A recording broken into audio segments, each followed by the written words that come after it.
Откройте, не бойтесь свежего воздуха. Прошу вас расстегнуть воротничок и ослабить пояс. Ноги соедините, руки опустите. Ноги соедините, руки опустите. Ноги соедините, руки опустите. Прошу вас приготовиться. Bonjour et bienvenue à tous dans l'émission spéciale de Ligue 1 de l'After Game. À ma gauche, Jean-Pierre. Bonjour Johan, bonjour à tous. Et à ma droite, Enzo. Bonjour Johan, bonjour à tous et merci d'être encore avec nous. Donc nous allons faire un résumé de cette 25e journée de Ligue 1. Donc vendredi, il y avait deux matchs, à commencer par Nîmes-Dijon. Donc les Nîmois sont imposés 2-0 grâce à deux buts magnifiques, notamment de TJ Savanier de 40 mètres. Beau but. Et donc Nîmes, ils sont quasiment maintenus, ils possèdent 36 points. Et Dijon, c'est un peu plus compliqué, ils sont 18e au classement avec seulement 20 points. Ensuite, deuxième match de vendredi, c'était Lyon face à Guingamp. Donc ils sont imposés assez difficilement, 2-1. Et Lyon, donc, ils gardent leur troisième place avec 46 points au classement. Et Guingamp, c'est un peu plus compliqué pour eux. Ils sont derniers avec seulement 14 points. Je sais pas. Qu'est-ce que vous en pensez?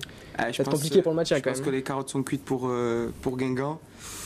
On espérait encore, tout le monde, les spectateurs du football disaient Guingamp, ils peuvent s'en sortir et tout ça, mais je pense que là c'est compliqué, ça va être compliqué pour eux. Même si Gourvenec, depuis son arrivée, il a redonné un style de jeu à Guingamp, ils arrivent à bien jouer, mais il manque toujours le résultat qu'il faut et je pense que c'est ça qui va payer. Ouais, mais souvent des matchs, la malchance un peu du dernier, des poteaux, des décisions arbitrales. Contre Lyon et Nolan Roux. Sur la barre, ouais. Et ouais. Pierre, un petit avis sur Guingamp. On ne ressent pas trop quand même l'effet Gourvenec depuis son retour à Guingamp. Il a réussi à les qualifier quand même en finale de la Coupe de la Ligue face à Strasbourg. Ça ne sera pas facile vu la dynamique dans laquelle est Strasbourg. Mais je trouve que au niveau de la Ligue 1, ils n'ont vraiment pas eu de réussite depuis le début de l'année. Et ça commence à se ressentir et à être dangereux pour eux. Après quand même Gourvenec je trouve il fait du bon travail quand même, on voit la différence, je suis pas totalement d'accord, on voit la différence quand même avec avant qu'il arrive et maintenant il y a vraiment un style de jeu. L'après-Camboiré, Voilà, l'après-Camboiré, même si les résultats sont pas là, je trouve que... Moi je suis d'accord, dans le jeu, il y a une différence dans le jeu il y a du mieux. Voilà. Il y a une différence dans le jeu mais les résultats sont toujours pas là, oui, c'est ça que j'y concentre pas vraiment le... Non, ça je suis d'accord. Mais dans le jeu il y a du mieux, enfin pour moi je regarde jouer Guingamp, je prends plus de plaisir de voir Caen par exemple. Oui voilà. Caen c'est vraiment le... Ils sont au fond du trou, on va en parler par la suite. Voilà. Donc samedi, il y avait seulement 3 matchs qui étaient disputés, à commencer par l'OM à 17h. Ils ont battu 2-0 Amiens, grâce à des buts de Thauvin et de Balotelli. Donc on avait eu le débat, Garcia est passé en 4-4-2. On voit la différence quand même. Ouais, ça porte ses fruits. Donc c'est la première fois que Marseille remporte 3 victoires consécutivement. Voilà. Et... Depuis janvier 2018. Ouais, exactement. Et du coup, est-ce que le podium est-il possible encore pour les Olympiens? C'est encore possible dans le sens où il n'y a que 6 points entre Marseille et Lyon, dans le sens où aussi il y a encore un Olympico qui doit se jouer au Vélodrome, la 36e journée. Ouais. Donc c'est possible, on n'est pas à l'abri que Lyon fasse un peu une petite crise, qu'ils n'ont pas encore eu je crois cette année. Ils n'ont pas eu de grosses crises. Ils ont encore du mal à jouer contre les petites équipes. Ils ont du mal contre les petites équipes. Ils s'en sortent avec un peu de chance. Mais le problème c'est que justement contre les grosses équipes ils y arrivent, et je ne les vois pas perdre 6 points jusqu'au Vélodrome. Donc, et au Vélodrome, je les vois difficilement ne pas prendre au moins un point. Donc ça va être très très dur à aller chercher les Lyonnais pour les Marseillais, mais bon, c'est toujours possible. Après, moi je pense que le podium est encore possible pour les Olympiens, parce que dès l'OM a gagné contre Amiens, donc comme tu l'as dit, 2-0, il y a eu des contre-performances qui avantagent l'OM et l'Olympique Lyonnais, je pense que tu vas y revenir tout à l'heure.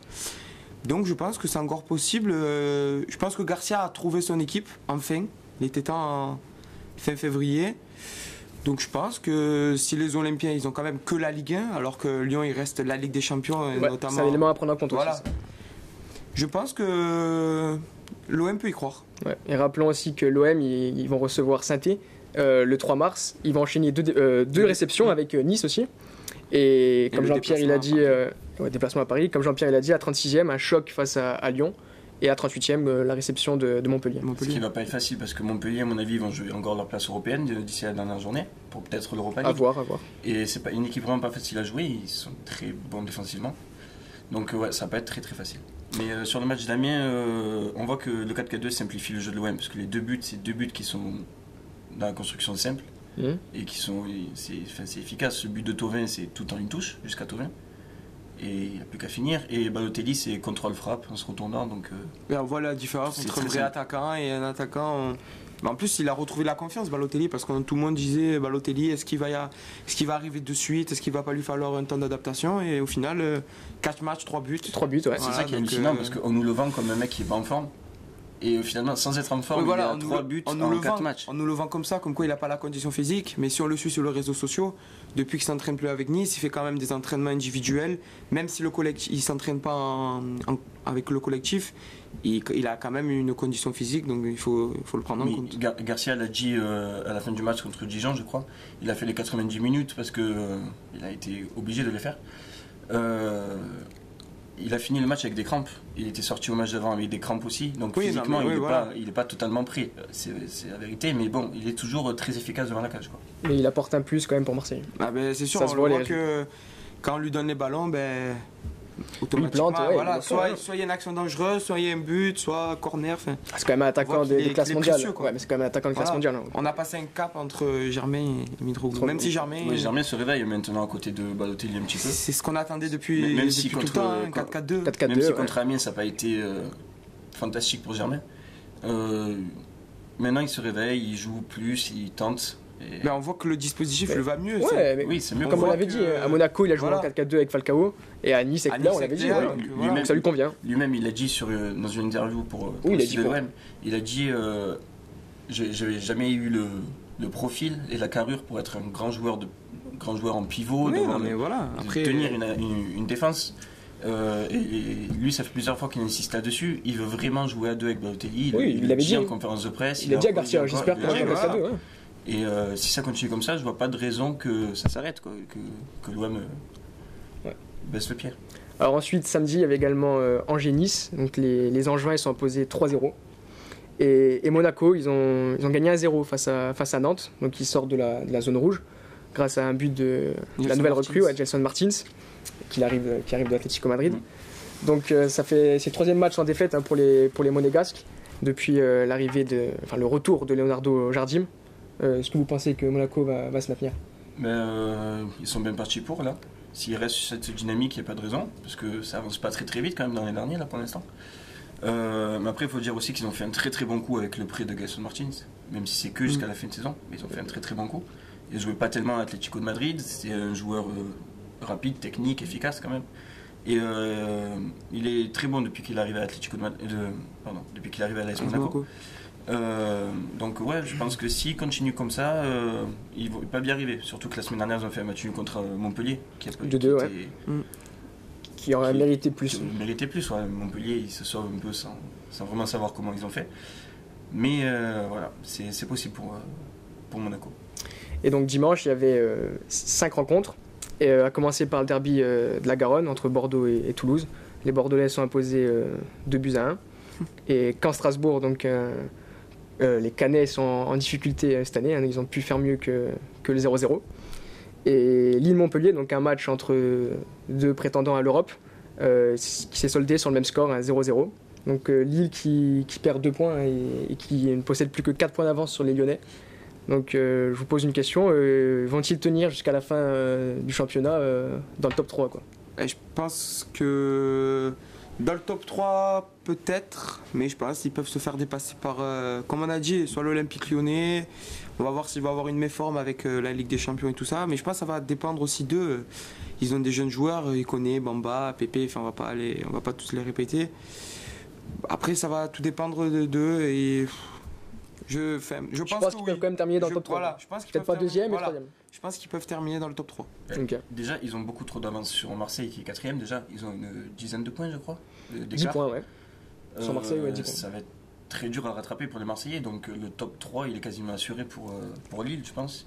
À moins qu'il y ait vraiment une grosse méforme pour les Lillois. Il reste quand même 13 matchs, faut pas. Oui, il reste 13 matchs. Il faut quand même rappeler que c'est une équipe qui n'est pas programmée à jouer l'Europe. L'année dernière, ils sont maintenus. Voilà, ils sont maintenus vraiment de justesse. Quand même 13 matchs, il faut faire attention quand même. Sur leur match d'hier de dimanche contre Montpellier, ils ont eu beaucoup d'occasions quand même. Oui. C'était le 0-0. comme contre Monaco pour Montpellier, ils repartent avec un point, mais vraiment inespéré. Parce que après, c'est le jeu de Montpellier, j'ai envie de dire. C'est leur jeu, c'est sûr. Mais clairement, c'est la patte ils ont mis le bus en défense, et voilà, ils sont clairement venus jouer le nul. C'est sûr, mais Montpellier, ils ont eu 2 occasions dans le match. Enfin, Lille, ils ont été très bons, ils n'ont juste pas été assez efficaces. Et il y avait également Reims-Rennes, les Rémois, belle surprise cette année, 38 points quand même. Ils sont 7e au classement. Encore un clean sheet, j'ai envie de dire. Ouais, ils sont imposés 2-0 face à Rennes, qui était certainement émoussé physiquement après son match en Ligue Europa face au Betis Séville. Et donc l'affiche de cette 25e journée de Ligue 1, c'était l'AS Saint-Etienne face à Paris. Donc Paris s'est imposé 1-0 sur un but d'Mbappé. Donc, quel joueur quand même, à 20 ans, faire ce qu'il fait, c'est impressionnant. C'est le premier 19 buts en seulement 18 matchs, parce qu'il a été suspendu, il a été blessé. Il faut rappeler que c'est quand même le premier buteur français à avoir marqué 19 buts en 18 matchs depuis 45 ans.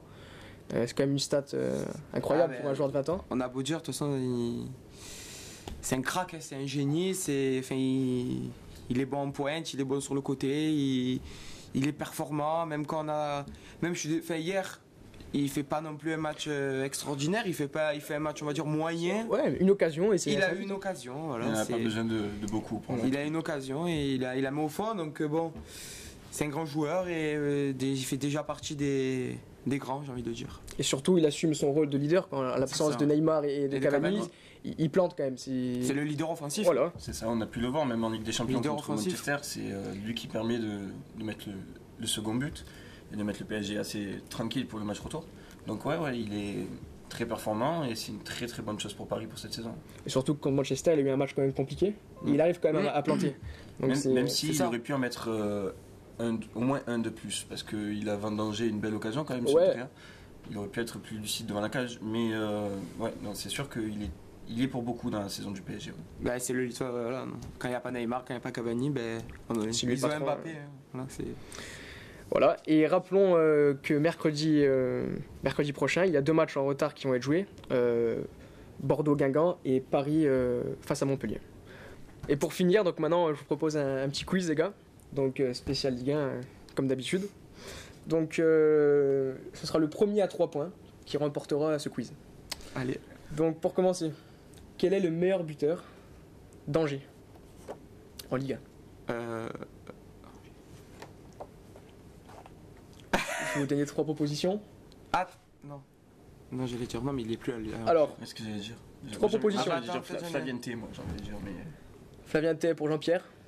Tu vois, attends, je réfléchis 2-3 secondes. À Angers. Bauken, peut-être. Bauken, ouais. Bien joué. 8 buts. Stéphane Bauken, ouais. 1-0 pour Enzo. J'allais dire quelqu'un au fond de fond, donc bon. C'est pour ça que j'y vais plus à Angers. Donc, il joue à Auxerre. Ouais. Deuxième question, donc 1-0 pour Enzo. Quel est l'entraîneur de Reims?